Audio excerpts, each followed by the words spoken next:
Today is Monday, November 4th, 2019. I'm Kyle Hoagland. SpaceX took another big step launching American astronauts. We got details. And I'm Connor Forrest. Tomorrow is a big levy vote. The news is next.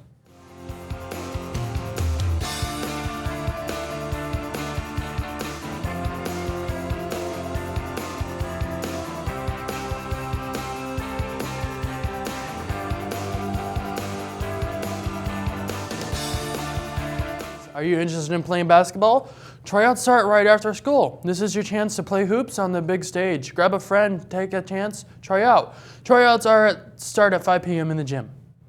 Can you sing? Can you dance? Then think about trying out for Footloose for your chance to show off your stuff on the Wildcat stage. If you're interested, stop in and see Miss Calhoun in the C hallway.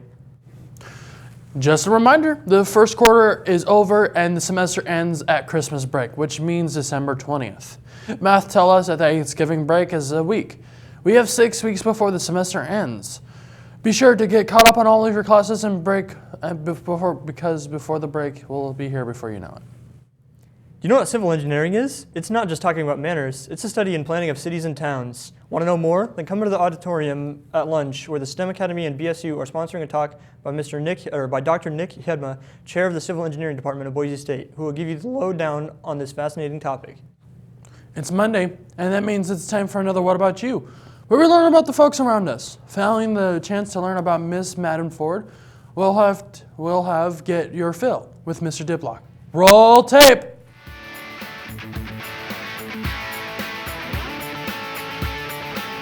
What high school did you graduate from?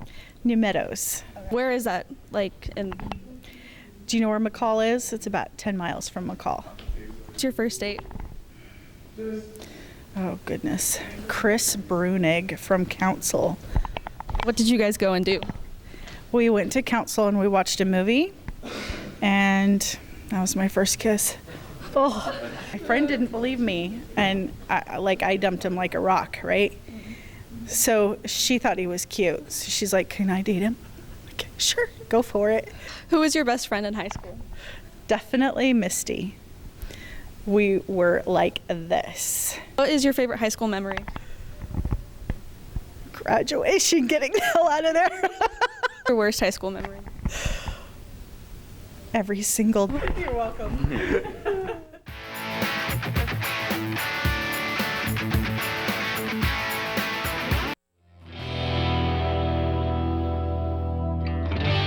I'm here again with Mr. Diplock. Thank you for joining us today. Of course, you bet. Thank you. All right, so this week we've got some parking lot stuff to talk about. Student drivers are mediocre at best. So what do we need to work on? Yeah, well, mediocre is a good way to describe it. I think more than anything, right, safety first. It is a 10-mile-an-hour speed limit out there, especially this time of the year. It really is. It's getting cold, right? The roads are going to get icy. That isn't the most iced or de-iced area on this campus every year. So really it's just slowing down and being cognizant when you back up, reverse, which student drivers aren't very good at that. And the way our parking lot's set up, you have to reverse to get out. You can't go forward. So it's just being cognizant of where you're at, where other students are at, and where other vehicles are at. So I know that it's recommended every year that students get a parking pass. Why do we get those parking passes? Well, very similar to having an ID when you're on campus. Same thing that we know those vehicles are supposed to be here at school. When security goes around and looks and there's a vehicle without a pass, then we usually try to investigate why.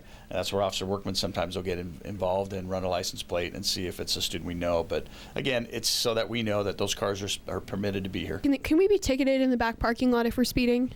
For speeding, you definitely can. And here's what kids don't understand is that it's not a speeding ticket. Like if you got a speeding ticket out on the street, because we're public property, it actually becomes a reckless driving ticket, which a reckless driving ticket is a misdemeanor. So it's a lot more expensive, and you can actually get arrested for it. Whereas a speeding ticket, it's an infraction. You'll get a fine, you pay that, and you take care of it. So it's a little different on school grounds. So like I said, it would fall under the reckless driving. Okay. Is there anything else in the parking lot driving-wise that students need to keep in mind? Not right. The obvious things of not looking down at your phone and texting.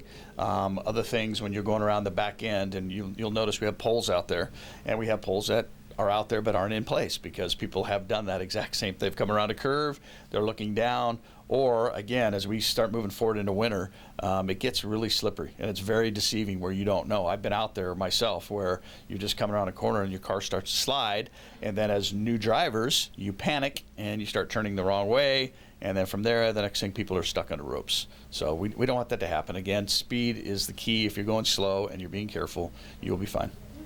Can students be towed if they're parked in the teacher parking lot? They definitely can. Or similar to, we do have handicap spots out there. Same thing. They can be towed and fined, and it's a big fine for parking in a handicap. We have those for obvious reasons. But yeah, the teacher, same thing. If it's designated for a staff member, sure, we can have it towed. Great. Well, thank you for joining us today, and we'll be back again next week. Yeah, thanks for having me. Today's weather is brought to you by Dr. Kim Keller, the only guy I trust to put his fingers in my mouth. Oh,